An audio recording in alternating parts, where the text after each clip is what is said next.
Yuk jadi bagian dari dakwah kami. Dukung operasional dakwah dan sosial kami, raih pahala amal jariah yang terus mengalir sampai hari kiamat. Assalamualaikum warahmatullahi wabarakatuh. Alhamdulillah. Tidak pernah berhenti lisan kita selalu memuji dan memuja Allah atas segala nikmat yang Allah limpahkan kepada kita. Serta juga kita panjatkan salam hormat kita, salawat dan taslim kepada Nabi besar Muhammad sallallahu alaihi wa ala alihi wa sahbihi wasallam, sebagaimana Allah telah perintahkan kita untuk mengucapkan salam hormat tersebut. Baik, seperti biasa, bila Allah Subhanahu wa taala mudahkan, kita akan melanjutkan bedah buku dosa-dosa yang sering tidak disadari kaum wanita yang ditulis Syekh Abdullah bin Abdurrahman Al-Jibrin. Dan ini sudah kita bahas tentunya beberapa poin-poin sebelumnya. Yang terakhir itu adalah poin ke-7, masalah dosa yang tidak disadari oleh kaum wanita, yaitu meminta dengan paksa agar suami menggunakan pembantu atau babysitter, dan ini masuk dalamnya juga membebani suami apa yang di luar kapasitasnya. Ini tentu sudah kita bahas pada pertemuan kita yang sebelumnya. Namun sekarang insya Allah kita akan bahas dosa yang selanjutnya, yang ke-8 di halaman nomor 8 juga, yaitu mengejek dan menghina orang-orang muslim atau muslimah. Seperti biasa tentunya kita coba berikan penjelasan dulu dari judul ini, ya. Jadi memang dalam Islam kita sangat dilarang untuk menghina, mengejek, mulai dari diri kita sendiri, kemudian orang-orang di sekitar kita, pasangan hidup misalnya, atau anak-anak, ya, atau misalnya tetangga, orang-orang terdekat, ya. Semua itu tidak boleh sama sekali kita menghina, termasuk bukan hanya kekurangan fisik tetapi juga kekurangan dari sisi ibadah. Adapun orang yang melakukan kemaksiatan pun tidak boleh dihina, tetapi kita berlindung kepada Allah Subhanahu wa taala dari perbuatan yang dia lakukan. Berikut juga kita bersyukur kepada Allah di sisi yang lain karena kita tidak terjerumus pada dosa yang sama. Itu yang harus kita lakukan. Lebih jauh daripada itu, syaitan pun tidak boleh dihina. Yang sudah jelas-jelas menyesatkan manusia, maka dalam syariat Islam, nanti akan kita sebutkan dalilnya, syaitan pun tidak boleh dihina. Tapi kalau ada godaannya, maka kita berlindung kepada Allah Subhanahu wa taala dari keburukannya, karena kita tidak pernah tahu seberapa jauh Allah Subhanahu wa taala mengizinkan dan memberikan dia kemampuan untuk menyesatkan kita. Oleh karena itu kita berlindung dari keburukannya. Jadi sekali lagi, kalau ada sesuatu yang buruk di depan mata kita, maka kita tidak boleh menghina. Kita berlindung kepada Allah dari keburukan tersebut agar tidak menimpa kita. Berikut juga kita bersyukur dari sisi yang lain karena kita sedang tidak diuji dengan hal tersebut. Nah, poin ini yang harus kita jadikan pondasi dasar dalam bahasan kita. Lebih jauh dari itu juga kita tidak boleh menghina makanan, tidak boleh menghina hewan, tidak boleh menghina tumbuh-tumbuhan. Intinya bab menghina selesai. Tidak boleh sama sekali dibuka dan tidak boleh dalam kamus setiap muslim, apapun alasannya. Nabi SAW itu kalau tidak suka satu jenis makanan, maka beliau tidak menyentuhnya. Tapi beliau tidak pernah sama sekali mengatakan makanan ini tidak enak, atau bahasa-bahasa yang mungkin yang sudah tidak asik bagi kita. Makanan ini keasinan, makanan ini tidak enak, kecuali kita hanya sekedar ingin memberikan masukan. Tetapi kalau untuk menghinanya, maka itu tidak boleh sama sekali. Termasuk dalam menghina ini adalah menyanyiakan, ya, membuang makanan itu, sementara mungkin masih banyak orang yang bisa konsumsi, pakaian dan apa saja. Hati-hati dengan transportasi dan fasilitas yang sudah Allah berikan, kendaraan, rumah, ini semua juga hati-hati. Perabot-perabot rumah tangga, semua tidak boleh dihina. Kalau ada sesuatu yang sudah tidak layak dipakai, ya sudah, cukup kita keluarkan atau kita ganti. Kalau untuk kita hina, mobil ini jelek sekali, rumah ini jelek sekali misalnya, sendok ini jelek sekali, misal, padahal sebenarnya kita lupa fasilitas itu sudah sekian lama memenuhi kebutuhan kita dengan izin Allah Subhanahu wa taala. Kendaraan itu sudah berapa kali menyampaikan kita ke tujuan yang kita inginkan. Naungan rumah itu sudah berapa kali melindungi kita dari panasnya teriknya matahari, dari hujan, dan berapa banyak orang yang justru tidak memiliki itu. Dan ini bisa kita tarik dalam setiap lini kehidupan kita. Ini pondasi dasarnya. Jadi intinya Di dalam kamus setiap muslim ada hal yang harus dihapus secara total. Menghina, mencaci maki, merendahkan orang lain, putus asa, dendam, semua ini harus hilang dalam kamus kita sehingga tidak ada celah di hati kita atau di pikiran kita, karena memang dalam syariat ini semua dilarang. Ya. Begitu juga dengan menghina musuh. Kalau lagi berperang, tidak boleh kita menganggap remeh musuh. Pernah kami jelaskan hukum syamata namanya. Syamata ini merendahkan orang lain. Ya. Nabi SAW berlindung mengatakan atau berlindung kepada Allah SWT dari syamatatil ada. Jadi jangan sampai menganggap remeh atau menghina musuh. Walaupun pasukan kita besar misalnya, tidak boleh kita anggap remeh musuh. Salah satu peperangan yang sangat masyhur yang memberikan pelajaran kepada kaum muslimin berhubungan dengan ini yaitu perang Hunain namanya. Setelah pembebasan kota Mekah, Nabi SAW bertemu dengan suku Hawazim yang berasal dari kota Taif di satu lembah namanya lembah Hunain. Di situ kaum muslimin memiliki 12.000 pasukan. Belum pernah dalam sejarah umat Islam, kekuatan umat Islam mencapai itu. Maka ada di antara sahabat cuma bicara begini saja, mengatakan, kita tidak akan pernah kalah oleh musuh dengan kekuatan sebanyak ini hari ini. Hanya karena perkataan itu Allah uji muslimin, mereka kalah di awal peperangan. Padahal sebenarnya ya tidak perlu melakukan itu. Cukup kita bersyukur kepada Allah karena Allah berikan kekuatan, Allah berikan kesehatan, Allah berikan kesempatan atau kelebihan tanpa harus menganggap remeh apapun yang ada di depan kita. Umar bin Khattab pernah berkata untuk merincikan poin ini sambil mengatakan tentu bukan berhubungan dengan masalah perang tapi contoh yang lain. Beliau mengatakan kalau seandainya ada seorang wanita hamil lewat di depanku dan aku mengatakan perutnya besar ya, aku khawatir Allah membuat perutku jadi buncit. Jadi sampai pada tingkat itu. Oleh karena itu tidak boleh sama sekali menghina apapun. Tidak ada celah dalam syariat untuk menghina. Di sini di poin nomor 8 sebenarnya penulis lebih mengerucutkan masalah menghina dan mengejek orang-orang muslim ataupun muslimah. Tapi tadi yang kami sampaikan adalah umum. Orang kafir pun tidak boleh dihina. Hewan pun tidak boleh. Fasilitas pun tadi tidak boleh. Syaitan pun tidak boleh. Nanti akan kita lebih rincikan di dalam dalil-dalil yang akan kami sampaikan dalam syarah insyaAllah. Baik, saya bacakan dulu di halaman 8 kata penulis. Dosa yang tidak disadari oleh wanita yang ke-8 mengejek dan menghina orang-orang muslim atau muslimah. Khususnya kaum muslimah yang konsisten terhadap ajaran agama.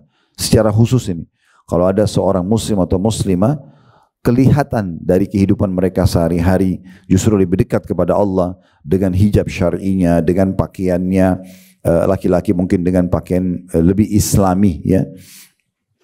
Atau mungkin mereka sudah lebih mendekatkan diri kepada Allah dengan mencari pekerjaan halal, hadiri majelis ilmu. Semua itu tanda-tanda mereka inginkan kebaikan. Maka orang-orang seperti ini lebih pantas untuk tidak diejek. Tentu secara umum tidak boleh. Apalagi kalau orang-orang yang dekatkan diri kepada Allah Subhanahu wa taala, walaupun mereka punya kekurangan. Saya sudah bahasakan tadi cara sederhana, kalau ada sesuatu yang sedang menimpa mereka yang tidak menimpa kita, misal ada di antara orang hadir dalam majelis masih gosip misalnya, atau dia masih ada membuka pintu-pintu dosa, dia sudah hijrah tetapi masih membuka pintu transaksi ribawi, masih membuka misalnya pintu pergaulan dengan lawan jenis yang bukan mahramnya, masih dan itu satu sisi kesalahan dia, tapi nggak bisa kita pukul rata seakan-akan orang ini sudah buruk semuanya. Karena memang ada sisi lain kebaikan dia. Walaupun kita tidak mendukung pelanggaran-pelanggaran yang mereka lakukan. Makanya di sini penulis mengatakan mengejek dan menghina orang-orang muslim atau muslimah, khususnya kaum muslimah yang konsisten terhadap ajaran agama. Dia lupa bahwa dengan hal tersebut dia melakukan sesuatu yang dapat membatalkan keislamannya. Dia dianggap keluar atau murtad dari Islam bila dia mengejek kaum wanita muslimah karena konsisten dengan ajaran-ajaran agama. Misal, jilbabnya kok begitu sih, diolok-olok misalnya laki-laki, kok jenggotnya seperti itu dan segala macam. Padahal sebenarnya yang sedang dia hina bukan fisik orang itu, tetapi syariat Allah Subhanahu wa taala. Kalau sampai pada tingkat mengolok-olok syariat Allah Subhanahu wa taala, hukumnya murtad dari agama Islam. Dia harus mengulangi kembali syahadatnya. Karena sudah masuk ke ranah yang jauh lebih besar. Sebagaimana Allah Subhanahu wa taala, dan ini dikatakan dan di antaranya adalah hijab. Menghina-hina hijab gitu ya. Jadi kalau ada seorang wanita dia belum mau berjilbab, jangan dia olok-olok orang yang sudah berjilbab. Karena memang orang yang sudah berjihad jauh lebih baik di poin itu daripada dia. Jadi nggak boleh sama sekali dia justru menggunakan sebagai bahan olokan gitu ya. Sebagaimana Allah berfirman tentang kaum munafikin di ayat atau di surah At-Taubah surah nomor 9 ayat 65 sampai 66, qul abillahi wa ayatihi wa rasuli kuntum tastahzi'un la ta'tadiru qad kafartum ba'da imanikum. Sebenarnya masih ada lanjutan ayat, tapi di sini penulis mengambil saksi bahasan sampai di poin ini saja atau di ayat potongan ayat ini. Sampai kata-kata ba'da imanikum ada jim di atas, itu masih ada lanjutan ayat. Artinya katakanlah, apakah dengan Allah, ayat-ayatnya dan Rasulnya kalian selalu mengolok-olok? Tidak usah kalian beralasan, karena sungguh kalian telah kafir sesudah kalian beriman. Jadi ayat ini turun kepada kaum munafikin. Pada masa itu mereka mengolok-olok kaum muslimin, mengolok-olok Rasulullah SAW, mengolok-olok keputusan syariat. Maka turunlah ayat ini. Walaupun pimpinan mereka waktu itu Abdullah bin Abi Salul datang dan Nabi SAW lagi di atas unta, gitu ya. Kemudian dia jalan sementara dia ya menginjak batu-batu dan tanah. Jadi dia maksudnya terhina posisinya. Ya, dia dibawa Nabi SAW di atas unta sambil dia mengatakan innama kunna nakhudu wa nal'am. Kami hanya bercanda saja. Maka Allah mengatakan qul abillahi wa ayati kuntum tastahzi'un. Apakah pada Allah ayat-ayatnya dan Rasulnya kalian mengolok-olok? Jangan kalian minta maaf setelah kejadian ini, karena sungguhnya kalian telah kafir sesudah kalian beriman. Nah di poin ini, Bapak Ibu sekalian, memang kita bisa lihat bagaimana tegasnya syariat Islam untuk tidak boleh mengolok-olok. Kalau sampai pada ranah mengolok syariat Allah Subhanahu Wa Taala, ini kufur. Ini kufur, gitu kan? Seperti orang mengolok-olok Ka'bah misalnya, itu kan, orang mengolok-olok puasa, orang mengolok-olok jihad, atau apapun sifatnya. Kalau diolok-olok, kalau kita belum bisa melakukannya, jangan kita salahkan orang yang sudah melakukan. Ya, ini hati-hati sekali. Begitu juga dengan muslimah yang belum bisa menerima syariat poligami, bukan berarti dia harus mengolok-oloknya. Dia belum bisa lakukan, dia. Tapi jangan diolok-olok dan dihina seakan-akan itu satu kesalahan. Nah itu keliru. Kita belum mampu, maka kita jangan mengolok-olok syariat Allah SWT. Jangan olok-olok orang yang meninggalkan pekerjaannya yang haram kepada pekerjaan yang halal, walaupun misalnya pendapatannya lebih sedikit. Misalnya mengatakan kamu kok bodoh banget sih, atau kamu seperti apalah, bahasa-bahasa ini akhirnya membuat menjatuhkan dan merendahkan orang yang sedang menerapkan syariat. Jadi sebenarnya bukan dia sedang menegur, dia bukan sedang berbicara tentang orang itu, tapi dia sedang berbicara tentang syariat Allah Subhanahu Wa Taala. Tapi tadi contoh-contoh yang kami sebutkan seperti misalnya mengolok-olok musuh, mengolok-olok fisik seseorang, tapi tidak ada hubungannya dengan syariat Allah. Misalnya menganggap orang itu gendut, ya kalau diolok-olok, atau orang itu apalah ada masalah di kulitnya kalau diolok-olok, ini dosa besar. Tapi tidak sampai membawa keluar agama. Tapi kalau sudah syariat Allah yang diolok-olok, maka ini berarti karena orang itu dekat dengan Allah, menjalankan syariat seperti hijab, seperti sholat tadi, jihad dan seterusnya, maka berarti dia sudah murtad dari agama Islam. Jadi ini ada rincian hukum tentunya. Baik, kita akan coba bahas dulu sekarang. Ini kita masuk ke syarahnya. Seperti biasa, karena penulis hanya tulis poin-poin garis besarnya saja. Supaya lebih dalam kita belajar, kita akan bahas tentang bab menghina dan mencelah ini. Kita bisa buka firman Allah Subhanahu Wa Taala dalam surah Al-Hujurat. Surah nomor 49 ayat 11. Ini ayat yang paling masyhur tentang haramnya menghina, mengolok-olok, mencaci, yang semua semakna dengan itu. Al-Hujurat surah nomor 49 ayat 11. Bunyinya, ya ayyuhalladzina amanu la yaskhar qaumun min qaumin asa an yakunu khairan minhum wala nisa'un min nisa'in asa an yakunna khairan minhun wala talmizu anfusakum wala tanabazu bil alqab bi'sal ismul fusuq ba'dal iman wa man lam yatub fa ulaika humudz zalimun. Ayat ini sangat tegas sekali ya. Allah mengatakan, hai orang-orang beriman, janganlah ya, sebagian kaum mengolok-olok sebagian yang lain. Di sini terjemahnya laki-laki sebenarnya. Jangan sebagian laki-laki, komunitas satu komunitas mengolok-olok komunitas yang lain, atau individu kepada individu yang lain. Karena bisa saja yang diolok-olok itu lebih baik. Maksudnya masih ada sisi kelebihannya yang mengalahkan orang yang mengolok-olok. Misalnya ibadahnya, misalnya apalah, hal-hal yang lain ya, mungkin puasanya. Ada orang mungkin dia tidak sholat malam seperti kita, tapi dia sangat bakti dengan orang tuanya. Mungkin ada orang tidak membaca Quran seperti kita, tapi dia sangat rutin bersedekah. Jadi ada kelebihan-kelebihan. Mungkin ada orang tidak rutin hadir di majelis, tetapi mungkin dia ikutin online dan dia banyak praktek. Mungkin dia sering jenguk orang sakit, dia sering berbagi dengan tetangganya, misalnya dia sering memaafkan orang. Ya, ini kita hubungkan dulu dengan hadis Nabi SAW. Satu waktu pernah Nabi SAW mengatakan kepada para sahabat, nanti akan masuk dari pintu ini, ditunjuk pintu masjid, seorang ahli surga. Seorang ahli surga akan masuk dari pintu ini, seorang dari ahli surga. Maka semua mata sahabat tertuju ke pintu itu. Masuklah seorang sahabat yang tidak terlalu dikenal. Ya, artinya bukan orang yang selalu interaksi sama orang, supel. Ketemu ya, tapi tidak terlalu dikenal. Tidak ada juga sesuatu yang menonjol dari dia. Dia tidak meriwayatkan hadis. Dia juga tidak menonjol di saf pertama misalnya jihad atau biasa aja orangnya. Tapi Nabi bilang akan masuk nanti dari pintu ini ahli surga. Para sahabat pikir, wah ini jaminan dari Nabi ya sudah. Ternyata hari kedua Nabi ulangi lagi yang sama, akan masuk dari pintu ini orang ahli surga. Masuk orang yang sama. Sampai hari ketiga masih sama. Akhirnya Abdullah bin Umar, dalam riwayat yang lain Abdullah bin Amr bin As radhiyallahu anhum ajma'in, ini salah satunya. Ya, ini kemarin sempat juga kita singgung di Blok M pada saat menjelaskan tentang Tablik Akbar serial Abdullah bin Umar. Ini riwayat juga disinggung tentang beliau.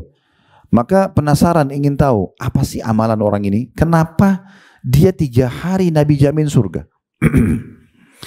Maka datanglah sahabat ini, ringkasnya bertamu ke rumah orang tersebut selama 3 hari.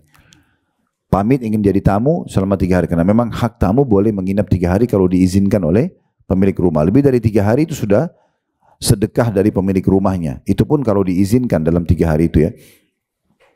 Maka dia pun menginap dan dia coba perhatikan sholat malamnya, sholat duhanya, dan ibadah-ibadah secara umum lah. Ternyata orang ini menurut Abdullah bin Umar atau Abdullah bin Amr bin As ini adalah orang biasa saja. Maksudnya tidak sampai pada tingkat level ibadah seperti dia. Karena Abdullah bin Umar ini kalau ibadah luar biasa gitu. Luar biasa. Sampai waktu ditanya oleh seseorang kepada Nafi'. Nafi' ini pembantunya Abdullah bin Umar yang tiap hari sama-sama. Bagaimana ibadahnya, bagaimana sholat malamnya Abdullah bin Umar? Maka kata Nafi', kalian tidak akan mampu mengikutinya. Karena orang ini bertanya ingin mencontohi maksudnya. Karena Abdullah bin Umar itu setiap habis sholat 2 rakaat, uduk lagi. Jadi kalau misalnya sholat malam itu 11 rakaat misalnya. 11 rakaat ini berarti kalau 2 rakaat salam, 2 rakaat salam, 2 rakaat. Ini kan berarti sholat tahajud sama sholat witir itu bisa 6 kali salam.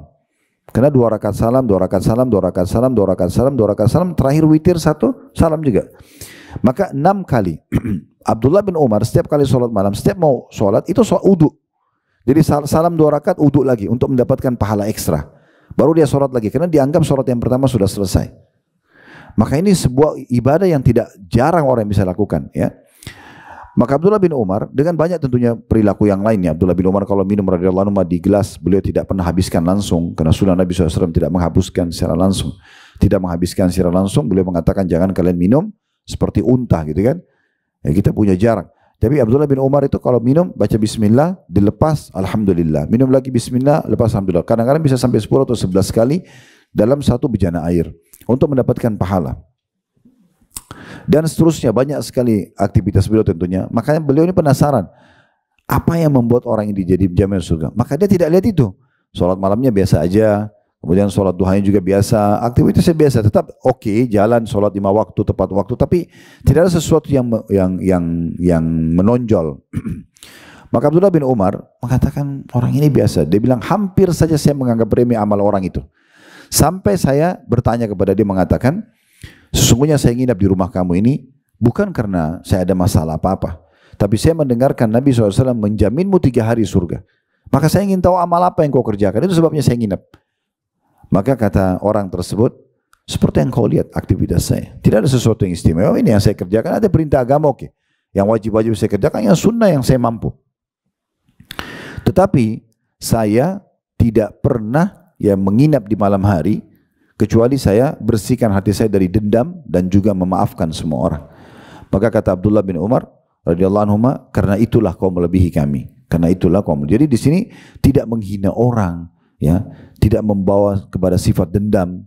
Itu subhanallah sebuah nilai ibadah sendiri di sisi Allah Subhanahu wa taala. Lanjutan ayatnya, dan jangan juga wanita, sekelompok komunitas wanita mengolok-olok wanita yang lain. Karena bisa saja yang diolok-olok lebih baik daripada yang mengolok-olok. Ya, karena kita tidak pernah tahu. Jangan kena dia lebih rendah mungkin di mata kita dari sisi paras wajah, warna kulit, postur tubuh, misalnya ekonomi, pendidikan, itu nggak bisa. Ingat, kalau Allah berikan kita kelebihan, misalnya paras wajah, warna kulit, postur tubuh, kekayaan, kepintaran, segala macam, itu untuk disyukuri. Bukan digunakan untuk merendahkan orang. Karena merendahkan orang ini bisa saja Allah Subhanahu wa taala membalik keadaan. Bisa saja dibalik keadaan tersebut sehingga kita justru yang jadi lebih rendah dari orang tersebut. Dan ini terjadi, ya. Al-jaza min jinsil amal, kata para ulama. Al-jaza min jinsil amal. Semua bisa dibalas sesuai dengan kadar perbuatan seseorang. Kalau hari ini Bapak Ibu sekalian,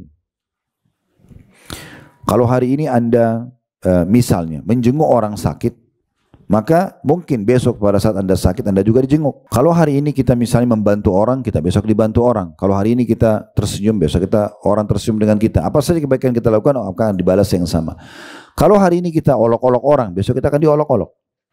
Itu akan jadi sumber yang sama. Hari ini kita hina orang, satu waktu kita akan dihina oleh orang.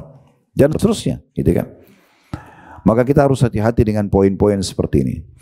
Jadi saya ulangi tadi, hai orang beriman, janganlah sekumpulan orang laki-laki merendahkan kumpulan yang lain, karena boleh jadi yang ditertawakan itu lebih baik daripada mereka.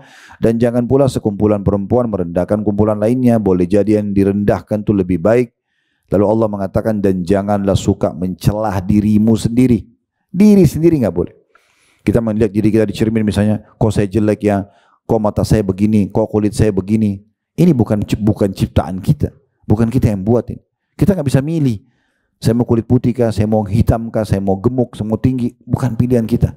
Saya mau mata yang bulat, mau yang sipit. Itu ciptaan Allah Subhanahu wa taala.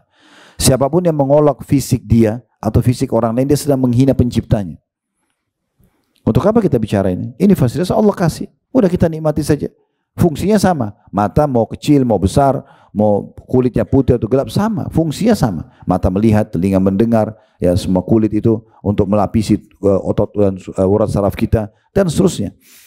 Maka gunakan sebagai fasilitas dan banyak bersyukur kepada Allah Subhanahu wa taala. Kalau kita ada sesuatu kurang dari orang, saya ingatkan lagi kembali. Tadi sudah 2 kali saya ulangi, sekarang saya ulangi lagi. Kalau ada sesuatu yang kita lihat kekurangan dari orang atau pelanggaran, maka kita bersyukur karena kita tidak tertimpa kekurangan tersebut atau pelanggaran itu, dan juga kita berlindung kepada Allah Subhanahu wa taala supaya jangan sampai terkena ya kepada kita gitu. Nah, ini poinnya. Ini harus kita garis bawahi. Kemudian dikatakan, dan jangan memanggil dengan gelaran-gelaran yang mengandung ejekan. Gelaran-gelaran ejekan. Misal anaknya sudah baik-baik namanya nih. Misal nama anaknya Hafsah. Udah bagus nama istri Nabi. Tapi karena si Hafsah ini misalnya gendut, lalu panggil gendut, panggil dut misalnya. Contoh. Atau apalah, gelaran-gelaran. Ya. Orang sebenarnya tidak bodoh, dibilang bodoh misalnya. Atau apa misalnya, diolok-olok gitu kan. Nah itu semua tidak boleh. Memanggil dengan gelaran-gelaran jelek nggak boleh. Ya. Pernah kalau tidak salah Aisyah berkata kepada Nabi SAW, ya Rasulullah, cukuplah engkau, maksudnya kok kamu bela-bela dari wanita Yahudi yang pendek itu. Maksudnya dia Sofiyah, istri Nabi yang lain. Maka kata Nabi SAW, wahai Aisyah, sungguh kau telah mengucapkan kata-kata kalau dimasukkan ke lautan maka akan merusaknya. Maksudnya dosanya besar banget, untuk apa kau bicara itu? Kalau kau bilang dia pendek, yang buat dia pendek siapa? Allah yang ciptakan. Kalau mau kamu bilang dia jelek, nah Allah yang ciptakan dia. Mungkin di mata kita jelek, belum tentu di mata Allah jelek. Contohnya gitu kan. Jadi jangan dijadikan sebagai bahan-bahan ejekan. Lalu Allah mengatakan seburuk-buruk panggilan adalah panggilan yang buruk sesudah iman. Kalau sudah belajar begini nggak boleh lagi. Jangan lagi mulai masuk ke situ, pada poin itu, jelek-jelekkan dan seterusnya. Ya. Kemudian selanjutnya dikatakan, dan barang siapa yang tidak bertaubat, maka mereka itulah orang-orang yang zalim. Mereka adalah orang-orang yang zalim, yang jahat. Sudah dengar begini tapi tetap aja. Pulang sebentar boba dari pengajian masih olok-olok. Apapun yang kita lihat teman-teman sekalian, ya, ingat harus peka. Apa saja, mau lihat satu pelang itu jelek, terkelupas kuliah, tidak usah dihina. Besi, nggak bisa ngerespon sama kita, tetap nggak boleh. Udah selesai, ditutup semua pintu itu, Jadi dari ayat ini, Bapak Ibu sekalian, kita harus melihat bahwasanya Allah Subhanahu Wa Taala mengharamkan dari semua sisi, mengolok-olok, menghina diri sendiri, orang lain. Bahkan sudah sangat peka tadi kita membahasakan hal-hal sampai benda mati pun tidak boleh diolok-olok. Ya. Abu Jurayy radhiyallahu anhu seorang sahabat berkata, "Ya Rasulullah, berikan aku wasiat. Berikan aku sebuah pesan, nasihat, saran di mana aku bahagia dunia akhirat. Berikan aku wasiat." Begitu ringkas permintaannya, tapi tadi itu rincian dari saya. Maka Nabi SAW mengatakan, "La tasubbanna ahada." Jangan pernah kau hina orang lain. Itu nasihat paling baik. Jangan pernah menghina orang lain. Apakah karena lebih kurang secara fisik, paras wajah, kulit tadi, jabatan, ya, mungkin Anda di sini yang punya asisten rumah tangga, jangan diolok-olok, nggak boleh menghina mereka, gitu. Apa saja benda-benda, kita mau belanja satu barang, sofa misalnya, tapi ada sofa satu ditampilkan itu rusak, robek, nggak usah dihina, udah tinggalin aja, cari sofa yang bagus, selesai, kan gitu. Makan satu restoran tidak cocok, ya sudah, selesai. Dan kalian nggak usah mampir, nggak usah bilang itu restoran jelek sekali atau apalah bahasa-bahasa yang sama seperti ini. Kita cukup jadikan sebagai pelajaran buat kita, gitu ya. Maka Abu Jurayy rahimahullah berkatakan, setelah wasiat tersebut, aku tidak pernah menghina seorang pun, baik ia seorang yang merdeka ataupun budak. Demikian pula aku tidak pernah menghina unta atau domba. Hewan pun, hewan tidak bisa respon apa-apa. Kita biar marah-marah sama hewan, mungkin hewan tidak terlalu respon, apalagi mengejek-ngejeknya, dia nggak ngerti. Tapi tetap Tuhannya dan Tuhan kita sama. Nah ini penting. Saya sering kasih contoh ini di pengajian, Bapak Ibu sekalian. Kalau seandainya ada kucing lewat di depan kita, lalu kita tendang kucing itu. Misal iseng, ada orang iseng ditendang kucing itu. Dia pikir kucing itu tidak akan melawan, teriak pergi. Baik, dia lupa kalau Tuhan dia sama Tuhan kucing itu sama. Allah Subhanahu Wa Taala, Allah Maha melihat. Satu waktu nanti dia jalan pakai sepatu bagus, jalan ke seleo. Kenapa? Hukuman karena tendang kucing kemarin. Hukuman bisa datang. Maka yang paling aman, jangan pernah punya masalah dengan orang. Makanya pernah ada orang datang kepada Abdullah bin Umar radhiyallahu anhu sambil berkata begini, tolong tuliskan dan infokan kepada saya semua ilmu. Kata Abdullah bin Umar, kalau ilmu luas sekali, banyak kalau kau ingin dituliskan semua itu.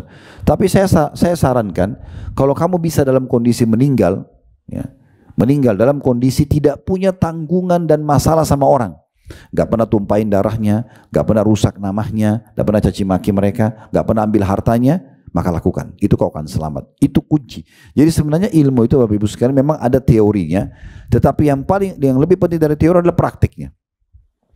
Berapa banyak orang dengar begini tapi tetap masih olok-olok orang. Berapa banyak orang dengar tentang larangan-larangan tapi masih dilanggar. Berapa banyak orang dengar tentang sebuah perintah agama tapi tidak pernah dikerjakan. Maka tidak bermanfaat bagi dia. Maka seorang yang berkah ilmunya justru orang yang mempraktikkan apa yang sudah dia ketahui. Ibnu Katsir rahimahullah menafsirkan Al-Hujurat ayat 11 tadi. Di dalam tafsir Quran Al-Azim beliau, Allah Ta'ala melarang dari ayat ini merendahkan dan menghina mereka. Siapa saja. Hal ini sejalan dengan makna hadis Nabi SAW, sombong itu menolak kebenaran dan merendahkan atau menghinakan orang lain. Ini adalah perbuatan yang haram. Ini adalah perbuatan yang haram. Ingat ya, tidak suka tinggalkan saja. Tidak suka hindari saja. Tidak usah masuk ke ranah menghina. Karena itu dosa, selesai. Ya. As-Sa'di dalam tafsir beliau, Tafsir Al-Karimur Rahman, menyebutkan tafsir Al-Hujurat ayat 11. Tentu Bapak Ibu nanti kalau selesai acara kita pun, kalau mau lebih dalam bisa ketik di Google tafsir Al-Hujurat ayat 4 ayat 11. Kalau nggak salah ada tafsir web gitu ya, .id kalau nggak salah, atau saya lupa, tapi saya pernah ketik itu dan saya klik ternyata keluar semua tafsirnya. Bagus, dari hampir dari mungkin 20 ya, kitab tafsir. Nah itu kita bisa lebih perdalam lagi, karena ini yang saya sampaikan sebagian ya.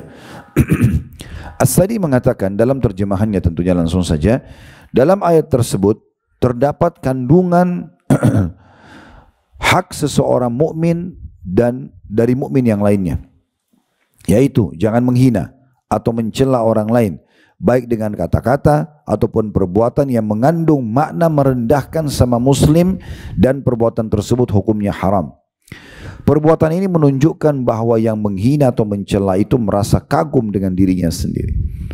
Dia tidak mungkin menghina kecuali karena dia merasa dirinya lebih. Maka itu juga yang mendatangkan dosa. Ya. Ini walaupun hanya bercanda ya, bercanda pun tidak boleh. Ini juga satu, atau ada tradisi-tradisi mungkin kalau arahnya ke sana harus ditinggalkan. Ya, saya tidak tahu kalau Bapak Ibu, tapi kalau kami di Sulawesi Selatan itu sering ada bahasa-bahasa ini ya. Misalnya mungkin itu satu kebiasaan saja, atau mungkin dianggap bercanda, tapi dia lupa kalau itu masuk dalam bab hinaan. Misalnya makan tapi diikuti dengan bodoh, makan bodoh misalnya. Contoh, atau apa saja ya yang dia gunakan bahasa-bahasa ini, sebenarnya mungkin bukan niatnya menghina, tapi dia menghina, masuk ke kosakata ini. Jadi lebih baik dihindarkan atau dihindari daripada kita sampai terjerumus dalam pelanggaran. Kemudian At-Tabari menyebutkan dalam Jami' al-Bayan di tafsir beliau, masih Al-Hujurat ayat 11, Allah menyebutkan secara umum larangan untuk mencela atau menghina orang lain, dan itu mencakup seluruh bentuk celaan. Tidak boleh seorang mukmin mencela mukmin yang lain karena kemiskinannya, karena dosa yang ia lakukan, dan yang lainnya. Keadaan ekonomi yang rendah, di sini perhatikan kata At-Tabari, bahkan dosa yang dia buat. Misalnya ada kita kenal orang berzina, ada kita kenal orang misalnya menipu. Kita berlindung kepada Allah, ya Allah jangan sampai saya terjerumus seperti apa yang terjerumusnya orang ini. Dan kita bersyukur kepada Allah yang kedua karena kita tidak lakukannya. Tapi jangan kita olok dia. Karena olok-olokan ini dilarang dalam agama. Termasuk tidak boleh mencelahnya. Lalu dikatakan ada contoh, pernah ada beberapa sahabat menertawakan betis Abdullah bin Mas'ud radhiyallahu anhu. Abdullah bin Mas'ud ini sahabat yang sangat kurus. Satu waktu beliau pernah naik ke atas pohon kurma, ingin melihat sesuatu gitu ya. Dan karena angin kencang tersingkap betisnya radhiyallahu anhu. Maka karena kurus sekali, betisnya kecil, ada sebagian tertawa, sahabat menertawakannya. Ini mungkin kita pernah lihat ada orang ya, dia tertawa terbahak-bahak, lihat karena gemuknya orang atau kurusnya orang atau karena pendeknya atau apa saja gitu. Maka itu pernah terjadi. Maka Nabi SAW marah kepada sahabat-sahabat yang menertawakan itu. Seraya beliau mengatakan, walladzi nafsi biyadi lahu ma athqalu fil mizani min Uhud. Demi zat yang jiwaku dalam genggamannya, sungguh kedua betis Abdullah bin Mas'ud lebih berat di timbangan amal hari kiamat daripada gunung Uhud. Jangan kalian anggap remeh. Bisa saja kurus fisiknya, tapi amalnya lebih baik daripada kalian. Kan itu.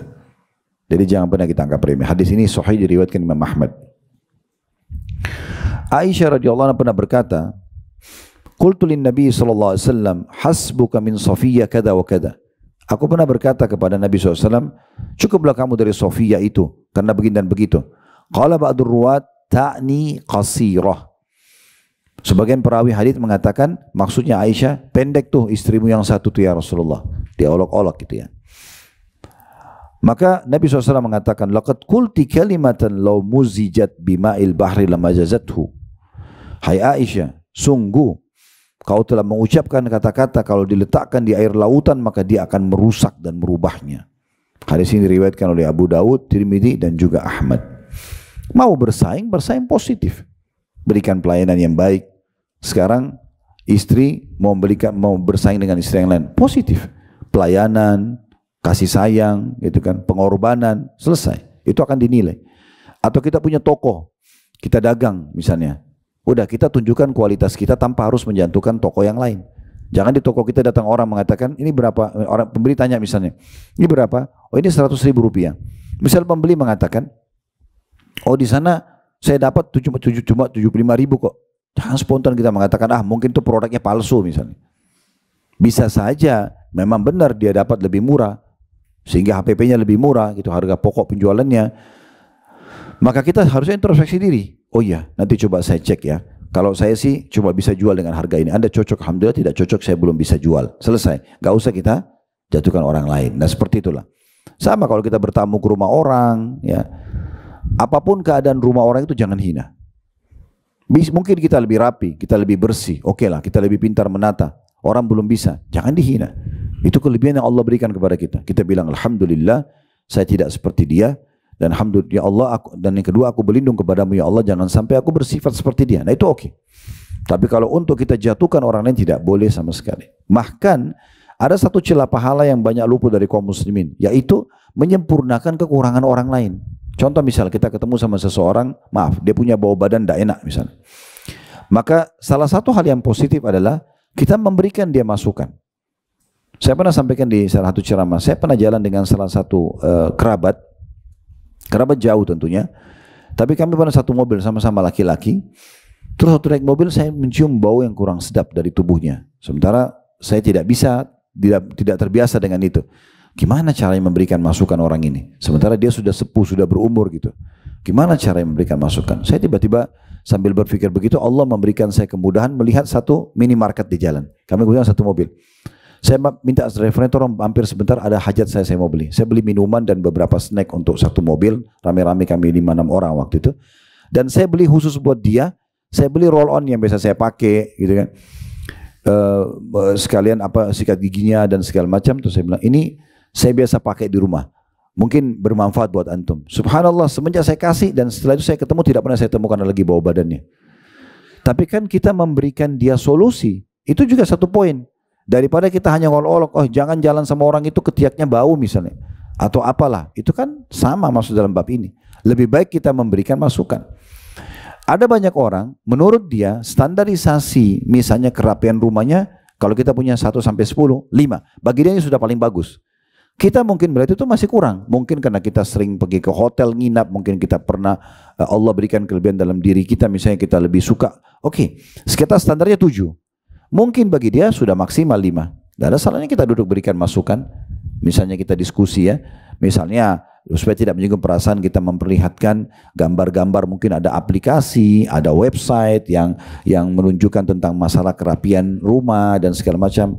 Ini kemarin saya lihat ini bagus banget loh, misalnya seperti kita berbagi edukasi sebenarnya, tapi kita sedang menyinggung dia. Dalam satu statement yang sering disebarkan di negara Arab itu untuk menasihatin orang tapi tidak menyinggung, al-kalamu laki wasma'i ya jarah. Perkataan buat kamu sebenarnya tapi dengarlah wahai tetangga. Seakan-akan dia bicara yang lain tapi sebenarnya dia maksudkan orang di depannya. Orang di depan kita ini sampai tidak tahu kalau sebenarnya dia yang sedang kita berikan masukan. Berapa banyak orang yang dapat petunjuk karena kita tunjukkan aplikasi yang bagus, gambar yang positif misalnya, atau website misal contoh ya, dan banyak hal-hal yang lain yang kita bisa berikan masukan, sehingga tidak selamanya kekurangan orang itu kita jadikan sebagai bahan olok-olokan, tetapi bagaimana kita justru mengubah itu mungkin dari kekurangan menjadi kesempurnaan. Nah seperti itulah ya.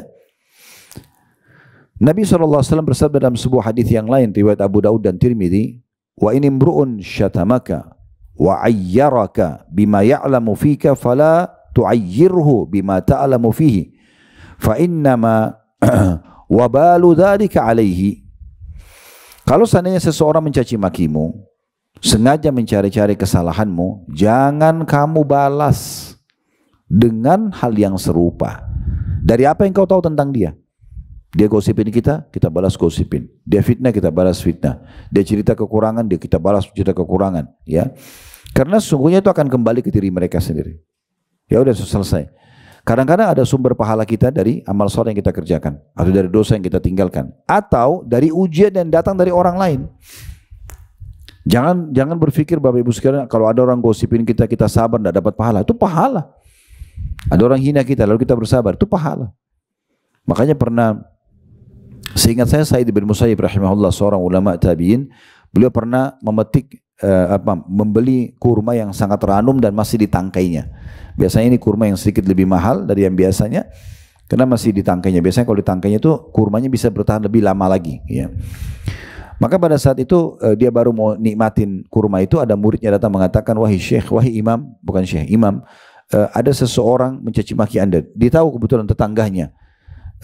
Maka kata Sa'id rahimahullah, dia tutup kurma tersebut, bawa kurma ini, kasih ke orang itu. Dan sampaikan kepada dia, terima kasih dia telah berbagi pahala dengan saya dan sebagai balasannya kurma ini. Semenjak hari itu orang itu berhenti mencaci maki beliau. Ya, karena dia memberikan saran dan nasihat dan dia tahu sebenarnya dengan serangan orang seperti itu dia bersabar, maka itu ada sumber pahala sendiri. Tapi kan sakit hati Ustaz, tapi kan gak enak dengar. Ya itulah ujian namanya. Ya kan? Pahala sabar didapat kalau ada ujian. Nah, memang ujian memang tidak disukai. Makanya kita bersabar saat itu. Sama dengan orang yang sekarang di Palestina, mungkin di kasat mata kita, wih kesian ya, dibom, kepalanya hancur, badannya putus. Iya, tapi itulah mati syahid. Mati syahid harus mati. Memang begitu, itu mati. Nah, kita justru harus bersedih karena belum dikasih kesempatan. Mereka itu dapat peluang. Dunia jadi kecil bagi mereka. Toh juga orang akan meninggal dunia. Mereka setiap saat, puluhan orang setiap hari meninggal mati syahid. Sudah langsung menuju ke surga tanpa hisab. Karena mati syahid. Dan memang mati syahid yang masuk surga tanpa hisab, selamat dari fitnah kubur, tidak ada pertanyaan mungkar nakir, tidak ada lagi timbangan amal hari kiamat. Saking sucinya orang mati syahid itu sampai tidak dimandikan lagi jenazahnya, dikubur dengan bajunya sendiri. Bisa memberikan syafaat 70 keluarganya. Ya memang harus terputus kepalanya, memang harus hancur badannya. Makanya Hamzah radhiyallahu anhu pada saat ditemukan jenazahnya, Nabi SAW sendiri sedih melihat. Karena dimutilasi, hidungnya terpotong, dadanya terbelah, darah semua. Tapi apa kan Nabi? Dia adalah pemimpin para syuhada di surga. Lalu beliau bersabda di lokasi perang Uhud, aku diperlihatkan Hamzah bertelekan di dipan-dipannya di surga menikmati surganya. Memang gitu. Ja'far bin Abi Thalib, sepupu Nabi, meninggal di perang Mu'tah. Dan meninggalnya sedikit, ya, kalau di mata manusia yang hidup mungkin itu ngeri. Karena kedua tangannya dipotong oleh musuh, lalu dadanya ditusuk, darah semuanya, mati. Lalu kata Nabi SAW, sungguhnya Ja'far sekarang sedang terbang melingkari surga bersama para malaikat dan Allah menggantikan kedua tangannya itu dengan sayap. Ini langsung Nabi SAW sampaikan live. Berarti kan yang terjadi sekarang di Gaza itu sebenarnya kebaikan bagi mereka kalau secara kacamata agama. Allah memang memberikan mereka kesempatan peluang untuk mati syahid, atau juga akan mati satu waktu. Kita ini yang sekarang masih lalai dengan dunia yang Allahu a'lam bagaimana. Semoga Allah tutup dengan kebaikan, gitu kan. Jadi seperti itu memahaminya gitu. Jadi jangan balas keburukan orang dengan keburukan yang lain. Termasuk teman-teman kita di Palestina, jangan bilang, oh alhamdulillah saya tidak ada di sana misalnya. Enggak. Ya semoga Allah terima syuhada mereka, semoga Allah ikhlaskan niat mereka. Ya Allah partisipasikan kami bersama mereka di pahala dengan kemampuan kami doa, harta, atau mungkin jiwa kami, engkau yang mengaturnya. Misal, daripada kita hanya justru bersyukur sementara orang berbuat kebaikan. Itu enggak mungkin. Ibnu Qayyim rahimahullah berkata, kullu ma'siyatin uyyirat biha akhaka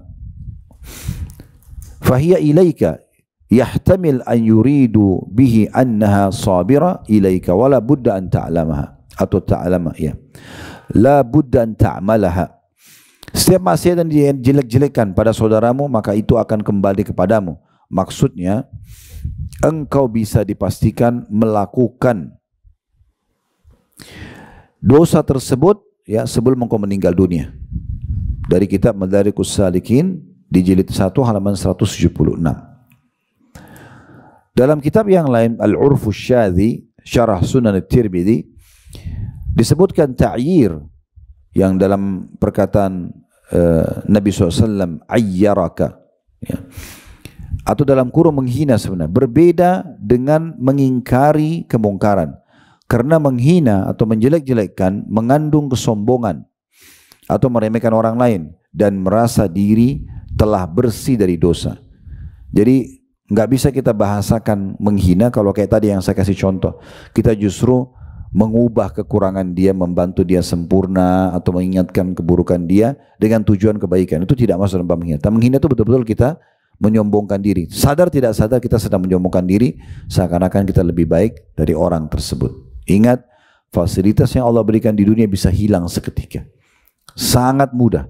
Berapa banyak orang tinggal di rumah yang bagus, kendaraan yang bagus, keesokan harinya atau sebulan setahun kemudian berubah karena pernah mengolok-olok orang lain. Dinukil sebuah kisah, saya juga ini mendengarkan kisah ini, saya tidak tahu referensi pastinya, tapi menurut saya kita bisa ambil pelajaran. Pernah terjadi ada seorang laki-laki dan perempuan suami istri lagi makan malam. Kemudian ada orang yang bel pintu rumahnya atau ketok pintu rumah minta makanan. Maka si perempuan ini kebetulan sang istri sangat dermawan, dia suka mau berbagi dengan orang-orang, tapi suaminya orang yang pelit. Kemudian istrinya pada saat buka pintu karena suaminya suruh, dilihat orang miskin tersebut, dia ingin mengambil makanan. Suaminya tanya, kamu ngapain? Dia bilang ada orang miskin yang minta makanan. Udah nggak usah diurus, biarin aja. Ya, seakan-akan bahasa begitu ya.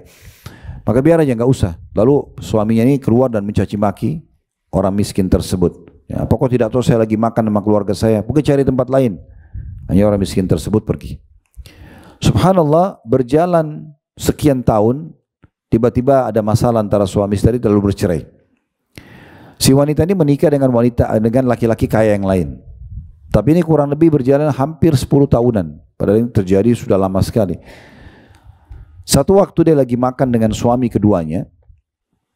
Di malam hari waktu yang mirip dengan itu, kemudian ada yang ketuk pintu.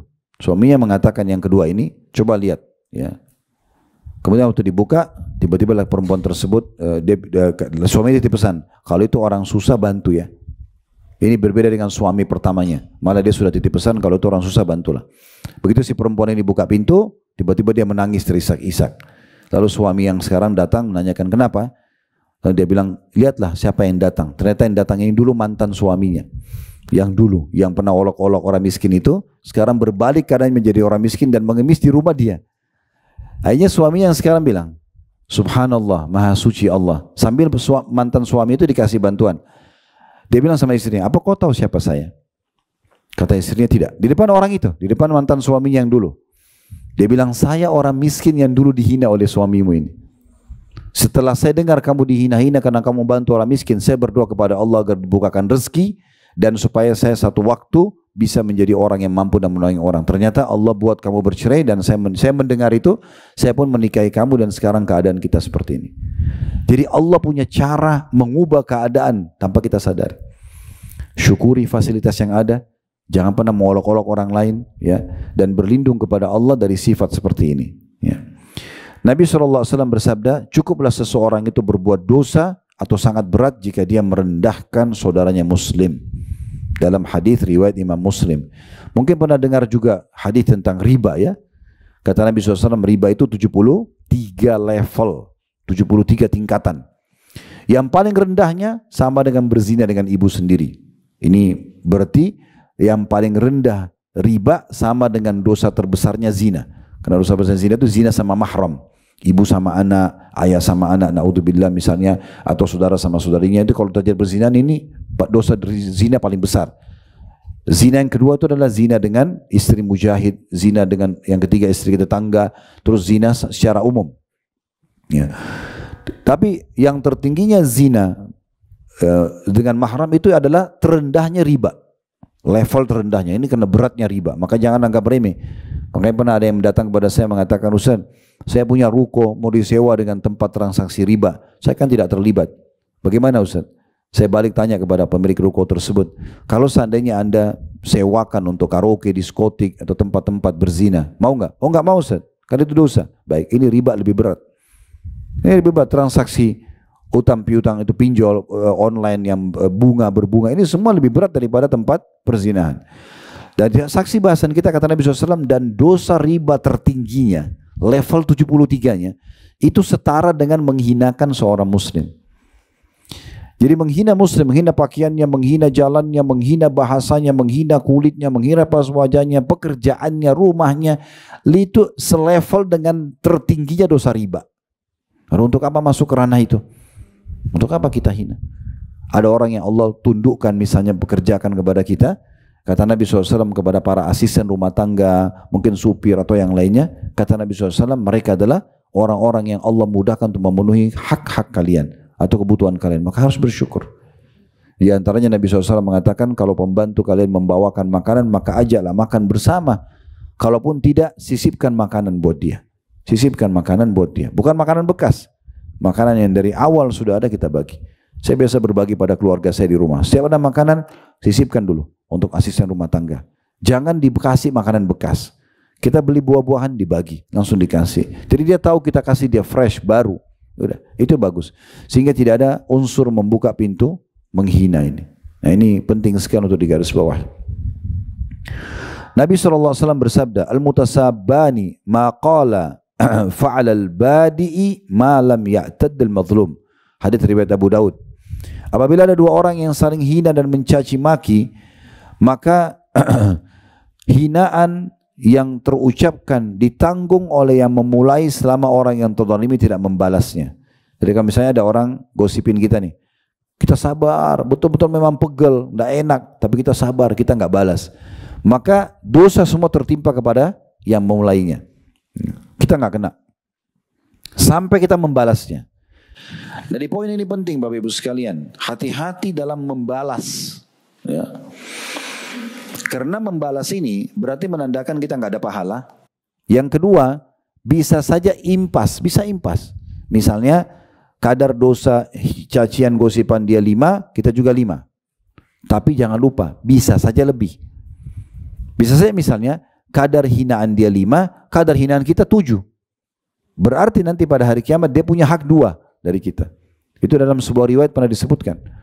Nabi SAW menjelaskan makna hadisnya adalah kalau ada orang yang bertikai, selama ini seperti makna hadis ini, selama yang terzalimi, dihina, dicaci maki, tidak membalas, maka dosa pada orang yang menghinanya, gitu kan? Kalau dia membalasnya maka akan ditimbang di hari kiamat nanti. Seimbang enggak? Kalau seimbang berarti selesai, impas. Tapi kalau yang diserang tadi yang terzalimi ini mencaci lebih besar atau melakukan hal lebih besar, misal contoh ada orang yang fitnah dibalas dengan membunuh, bunuh kan lebih besar. Maka nanti hari kiamat orang yang tadinya jahat itu justru mendapatkan selisihnya. Lalu untuk apa? Sabar aja. Kalau seandainya di muka bumi ini Bapak Ibu sekalian cuman kita sendiri yang dihina, wajar kita marah. Dan semua orang, siapa di antara kita yang tidak pernah dihina? Semua orang melalui itu. Semua orang melalui hinaan, cacian, digosipin orang, difitnah, pasti pernah terlintas dalam hidup kita. Sebagaimana kita semua juga pernah flu, sakit gigi, demam, meriang, itu biasa. Ya, pernah masuk angin, itu semua sunnatullah. Tinggal siapa yang sabar dia beruntung, siapa yang tidak sabar maka dia rugi. Nabi SAW juga bersabda dalam hadis Bukhari Muslim, Sibabul muslimi fusuq wa qitaluhu kufur. Mencela dan menghina seorang muslim kefasikan, keburukan akhlak, dosa. Dan membunuhnya merupakan kekafiran. Maksudnya levelnya sampai pada seperti dosa kekafiran walaupun dia belum keluar dari Islam. Juga Nabi SAW bersabda, Man halafa bimillati ghairil Islam kadhiban fahuwa kama qala. Wa man qatala nafsahu bi syai'in udhiba bihi fi nari jahannam wa la'nul mu'mini ka qatli wa man rama mu'minan bi kufrin fahuwa ka qatlihi. Riwayat Bukhari. Kata Nabi SAW, siapa yang bersumpah dengan selain agama Islam, misalnya dia bilang saya bersumpah atas agama Kristen misalnya, mungkin itu tidak ada, tapi kalau ada orang bersumpah gitu, ya, walaupun dia berdusta sebenarnya, maka dia seperti yang dia ucapkan, seakan-akan dia orang kufur. Dan siapa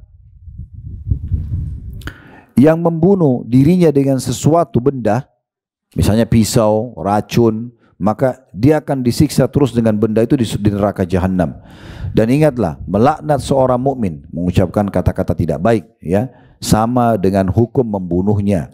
Dan siapa yang menuduh seorang muslim dengan orang mukmin dengan kekufuran, maka sama dia membunuhnya. Hadis ini diriwayatkan oleh Imam Bukhari. Hadis yang lain diriwayatkan Tirmidzi dan juga Ibnu Ahmad. Kata Nabi SAW, Laisal mu'minu bit-ta'ani walal la'ani walal fahish walal badi. Bukanlah sifat orang mukmin. Ini harus berarti tidak ada di kamus kita. Enggak boleh ada di kamus, di benak kita tidak ada. Jangan lintaskan di lisan kita, jangan lintaskan di hati kita. Bukanlah sifat orang mukmin banyak menghina dan mencela, atau mencela dan menghina intinya. Karena sekali kita buka ini, kita akan terbiasa. Orang yang biasa menghina pembantunya, menghina temannya, menghina pakaian, tas, sepatu, penampilan rumah, apalah kendaraannya segala macam. Sekali dia buka akan terbuka terus. Makanya di sini dikatakan bukan sifat orang mukmin. Menghina atau banyak menghina. Kemudian juga banyak melaknat. Melaknat ini suka mendoakan keburukan. Orang yang buruk akhlaknya atau yang keji, ya, dan bukan orang yang buruk akhlaknya, ini sifat yang ketiga. Jadi bukan orang yang banyak mencela, bukan orang yang juga melaknat, bukan juga orang yang akhlaknya buruk, ya, misalnya kasar dan segala macam, dan bukan pula yang keempat orang yang buruk, ya, omongannya. Jadi nggak kasar omongannya. Juga Nabi SAW bersabda dalam hadis yang lain, la yakunul la'anuna syufa'a wala syuhada yaumal qiyamah. Hadis riwayat Muslim. Orang yang suka melaknat, menghina, mencaci maki, merendahkan, ya, tidak akan pernah bisa memberikan syafaat dan juga tidak akan menjadi saksi pada hari kiamat. Syafaat pertolongan. Jadi walaupun nanti dia timbangan amalnya sudah lolos, ya, tidak bisa dia kasih pertolongan orang lain. Kan kita berharap di hari kiamat, kalau misalnya amal soleh kita 10.000 misalnya, dosa kita cuma 1.000 misal, kita masih punya 9.000, itu bisa kita berikan syafaat ke orang, bukan dibagi-bagi, tapi nilainya bisa kita kasih. Misalnya ibu kita lagi butuh 2.000 kita kasih, ayah kita butuh 3.000 sampai habis. Ada orang dari umat ini, ya semoga kita termasuk itu, kata Nabi SAW, ada orang di antara umatku yang bisa memberikan syafaat pada hari kiamat sejumlah suku Mudar. Mudar ini suku Arab yang paling banyak anggotanya, bisa jutaan orang. Ada orang hari kiamat bisa dia tolong sampai jutaan orang karena banyaknya amal solehnya. Nah ini orang yang suka mencaci maki, menghina, di hari kiamat tidak bisa memberikan syafaat. Tidak ikut juga memberikan kesaksian bersama Nabi Muhammad SAW. Jadi nanti kesaksian itu contohnya, Nabi SAW mengatakan akan didatangkan Nabi Nuh pada hari kiamat. Lalu Allah Subhanahu Wa Taala berkata kepada Nuh, hai Nuh, ya, bagaimana kau dengan apa yang aku tugaskan? Kata Nabi Nuh, aku sudah menyampaikan ya Allah, tapi mereka menolak. Lalu kata Allah SWT kepada para malaikat, datangkan kaumnya Nabi Nuh yang kufur, didatangkan. Lalu kemudian ditanyakan kepada mereka, apakah Nuh sudah menyampaikan agama kepada kalian? Mereka bilang belum, kami tidak pernah tahu ini Nuh. Berbohong mereka. Maka kata Allah SWT kepada Nabi Nuh, siapa saksimu? Kata Nabi Nuh, Muhammad dan umatnya. Maka datanglah Nabi Muhammad SAW bersama kita untuk memberikan kesaksian kalau memang betul ya Allah, engkau telah sebutkan dalam kitabmu Al-Quran, dalam kisah Nabi Nuh, ada surah Nuh, ada dalam kisah Al-Anbiya, ya, disebutkan, dan beberapa surah-surah yang lain diceritakan tentang Nabi Nuh, sehingga tegaklah hujah atau argumentasi kepada kaum Nabi Nuh yang kafir dan mereka akan dimasukkan ke dalam api neraka. Ini yang dimaksud dengan syuhada, mereka bisa memberikan kesaksian pada hari kiamat. Kemudian juga Bapak Ibu sekalian, larangan-larangan mencela ini cukup banyak. Kalau dalilnya diantaranya tidak boleh mencela hewan. Dari hadis Abi Barzah Al-Aslami radhiyallahu anhu, qala bainama jariyatun ala naqatin 'alaiha ba'da mata'il qaum id basurat bin Nabi sallallahu alaihi wasallam wa tadayak bihim al-jabal faqalat hal Allahumma al'anha. Qala faqala Nabi SAW, la tusahibna naqatun 'alaiha la'nah. Dari Abu Barzah radhiyallahu anhu al-Aslami, beliau mengatakan ketika seorang budak wanita berada di atas seekor unta tunggangan dan di atas unta itu terdapat barang milik orang-orang lain. Ketika unta itu melihat ke Nabi SAW sedangkan jalan, ya, pada saat itu di antara gunung yang agak sempit dengan yang mereka lewatin, maka budak wanita itu berkata kepada unta tadi, karena kaki unta itu sedikit, ya, seperti mau keseleo, dia mengatakan, ya, kemudian cepatlah wahai unta. Maka dia mengatakan, ya Allah, laknatlah unta ini, kata wanita tersebut. Karena dia ingin untanya jalan cepat, untanya belum mengikutinya. Maka kata Nabi SAW, unta yang sudah dilaknat tidak boleh menemani kami. Dalam hadis riwayat Muslim. Jadi nggak boleh kita mencaci maki, gitu ya. Kalau mungkin sekarang kita motor, mobil, ya, oh jelek banget mobil ini, kenapa begini dan begitu, mencaci maki kendaraannya sendiri. Juga kita tidak boleh menghina ayam jantan, ya. Mungkin ada sebagian orang tidak suka dengar kokokannya misalnya, gitu kan, atau rupahnya. Kata Nabi SAW, la tasubud diq, jangan kalian mencaci maki ayam jantan itu, fa innahu yuqidu shalah atau yuqidu lis-shalah, karena ayam jantan itu bisa membangunkan orang sholat. Hadis riwayat Abu Daud. Dan juga kata Nabi SAW, kalau kalian dengarkan ayam jantan berkokok, mohonlah rahmat Allah karena dia sedang melihat para malaikat, gitu kan. Dan terbaliknya kalau kalian mendengarkan gonggongan anjing, maka berlindunglah kepada Allah dari syaitan karena mereka sedang melihat syaitan tersebut. Ya. Juga larangan ada mencelah masa, waktu, menganggap ada hari sial, waktu sial. Ya. Karena kata Nabi SAW dalam hadis riwayat Muslim, la tasubud dahar fa inna Allah huwad dahar. Jangan pernah kalian mencaci maki dan menyalahkan waktu, karena Allah pencipta waktu itu. Ya, saya tidak tahu di kota Bapak Ibu sekalian, saya pernah punya pengalaman di kota Makassar. Satu waktu pernah, ini kisah mungkin 15-17 tahun yang lalu, saya waktu masih di sana, kebetulan saya memegang yayasan ayah saya di Makassar, dan ada anak sahabat ayah saya. Waktu itu sepantaran sama saya, lebih muda sedikit. Kemudian dia minta pekerjaan, saya sepakat sama ayah untuk pekerjakan. Hari pertama dia kerja, dia pakai motor yayasan. Lama kami tugas ke satu tempat, lama dia nggak balik. Begitu balik sudah luka-luka, ya. Luka-luka, dia jatuh, rupanya dia tabrakan sama orang yang sedang jadi korban pun dibawa sama dia. Kebetulan Allah amanakan ada klinik di rumah orang tua kami, kemudian diobatilah di situ. Setelah selesai negosiasi dan orang itu sudah maafkan, saya dengar karena di klinik itu ada suster-suster di situ. Kemudian mereka ngomong, ya, dari jauh saya dengar mereka bilang, itu kan karena hari Selasa. Ya, itu bahasa dia, saya nggak tahu di Anda juga sama nggak. Terus saya karena nggak tahu, saya bilang, memang kenapa hari Selasa? Dari jauh saya ngomong gitu. Kata mereka, Ustaz nggak tahu ya, hari Selasa kan hari sial. Pernah dengar gak itu? Hah? Loh, saya bilang, dari mana ini hari Selasa hari sial? Tidak ada dalam Islam hari sial, tidak ada waktu sial. Lalu saya sebutkan hadis ini. Ya, jangan kalian mencaci waktu-waktu karena Allah yang menciptakannya, gitu kan? Ada hari dan waktu lebih baik dari yang lain, iya. Tapi yang lebih buruk nggak ada. Hari Jumat lebih baik daripada hari lain. Ramadan lebih baik daripada bulan lain. Ada tempat lebih baik, Mekah dan Madinah lebih baik dari tempat lain. Tapi bukan berarti tempat lain buruk, kan begitu. Nah ini sampai pada level waktu pun tidak boleh dicaci maki. Misal Anda tidak suka malam, Anda lebih suka siang aktivitas, tidak boleh caci maki malam. Atau Anda lebih suka malam karena bisa istirahat, jangan caci maki siang dan seterusnya. Enggak ada waktu yang perlu kita caci maki. Semua waktu baik. Mau dari awal terbit matahari, mau mulai terbit matahari, mau mulai siang terik, mau mulai sore hari, mulai malam masuk. Pokoknya semua nggak boleh caci maki. Semua dianggap itu adalah waktu yang baik. Tinggal bagaimana kita menikmati saja di waktu-waktu itu, mengisi dengan hal-hal yang positif. Ada juga larangan tidak boleh mencaci maki angin, ya, berhembus, ya. Kalau angin biasanya yang sepoi-sepoi kita suka, tapi karena mungkin ada angin yang agak kencang, ada badai, nggak boleh caci maki. Kata Nabi SAW, la tasubbur riha fa idza ra'aitum minha ma takrahun faqulu Allahumma inna nas'aluka min khairi hadhihi ar-rih wa min khairi ma fiha wa min khairi ma ursilat bihi wa na'udzubika min syarri hadhihi ar-rih wa min syarri ma fiha wa min syarri ma ursilat bihi. Hadis riwayat Tirmidzi dan juga Ahmad. Kata Nabi SAW, jangan kalian mencaci maki angin. Kalau kalian melihat sesuatu yang kalian tidak suka, angin kencang, angin badai, ada debunya, maka ucapkanlah, ya Allah, aku mohon kebaikan yang dibawa oleh angin ini, dan aku kebaikan angin ini dan kebaikan yang dibawa olehnya, dan kebaikan yang juga dia dihembuskan karenanya.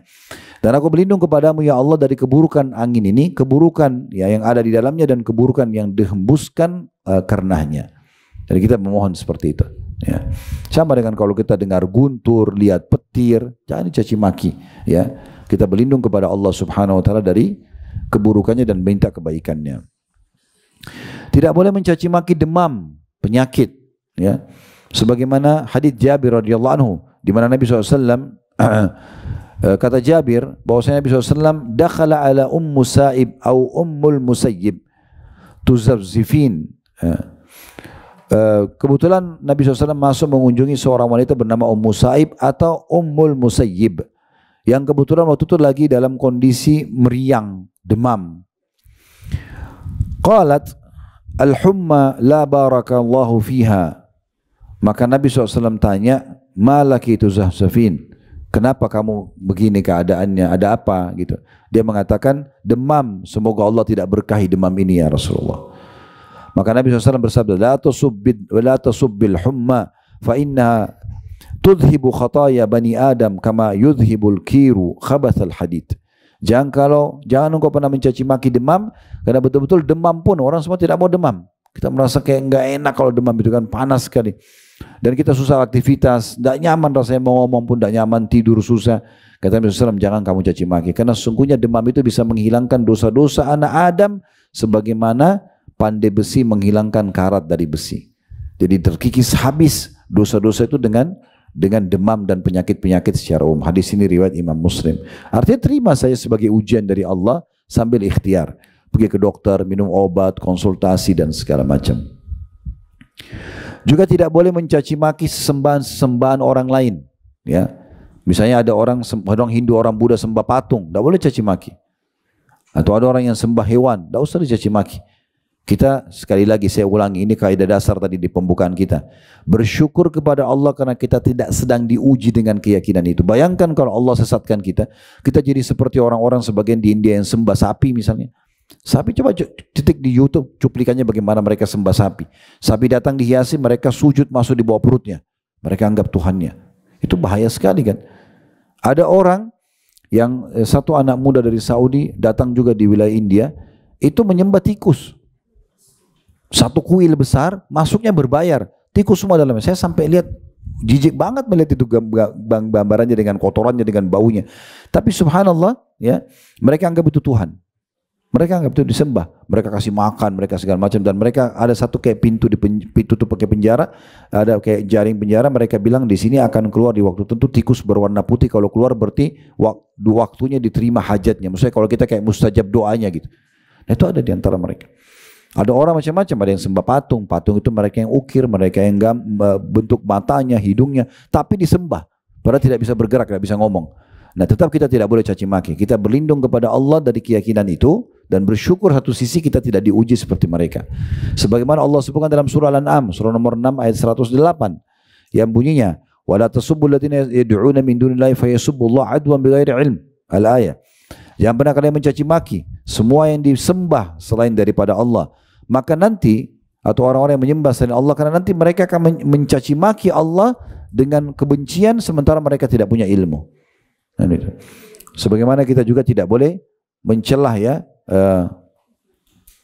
orang lain sehingga mereka mencela kita. Seperti kata Nabi SAW, ya, tidak larangan orang mencela orang tuanya. Lalu kata para sahabat, ya Rasulullah, adakah orang yang mencela orang tuanya?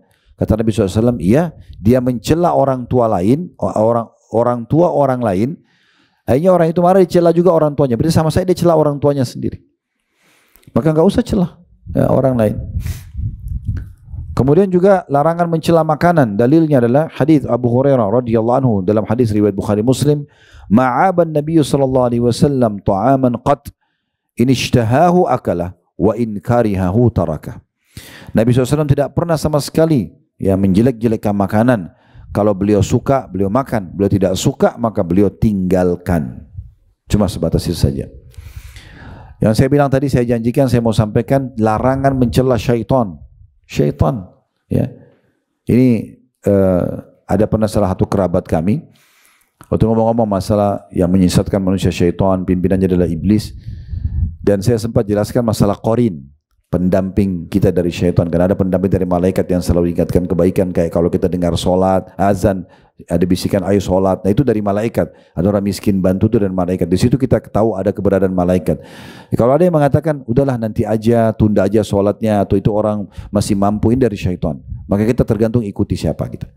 Waktu saya jelaskan ini, maka dia sambil tidak tahu dia serius atau tidak, tapi dari mukanya dia serius. Masih anak muda gitu ya, masih remaja, karena waktu itu saya ingin memberikan nasihat kepada mereka. Maka dia sambil balik ke arah kirinya, dia begini, ini memang qarin saya, sambil mau nonjok itu ceritanya. Padahal dia nggak bisa lihat. Nah ini tidak ada manfaatnya. Tidak ada manfaatnya. Kita diperintahkan bukan untuk marah-marah sama syaitan, menghina syaitan. Kita diperintahkan berlindung dari syaitan. Kata Nabi SAW, "La taqul ta'isa syaitanu fa innaka idza qulta dzalik ta'azama hatta yakuna mithlal bait." Jangan pernah kalian mengatakan celaka syaitan ini, karena kalau kau ucapkan itu syaitan akan membesar sampai seperti sebuah rumah. Wa yaqul biquwwati walakin kul bismillah. Karena syaitan akan bilang, tuh lihat tuh, karena kekuatanku. Jadi syaitan makin sombong karena kita malah mencelah dia gitu ya. Tapi ucapkanlah walakin kul bismillah, tapi ucapkan bismillah. Fa innaka idza qulta dzalika tasagara hatta yakuna mithla dzubab. Karena kalau kau ucapkan bismillah, maka syaitan itu akan jadi kecil sampai seperti seekor lalat. Ya. Hadis ini diriwayatkan oleh Ahmad, Abu Daud dengan sanad yang sahih. Saksi bahasan kita potongan awal hadis, la taqul ta'isa syaitan. Jangan pernah kalian menghina syaitan. Syekh Ibn Utsaimin rahimahullah berkata sebagai penutup ya, al-insanu la yu'mar bila'ni syaitan. Manusia tidak pernah disuruh untuk mencaci maki syaitan. Wa innama umira bisti'adzati minhu, tapi diperintahkan untuk berlindung darinya. Kama qala ta'ala, sebagaimana Allah berfirman, wa imma yanzagannaka minasyaitan nazghun fasta'id billahi innahu samiun alim. Kalau syaitan sudah mulai merasuki dan menggodahmu, maka berlindunglah kepada Allah dari syaitan tersebut, sungguh dia maha mendengar lagi maha mengetahui. Diambil dari fatwa Majmu' Fatawa Ibn Utsaimin jadi 3 halaman 125. Artinya kalau sampai syaitan pun gak boleh kita hina, kan apalagi yang lainnya.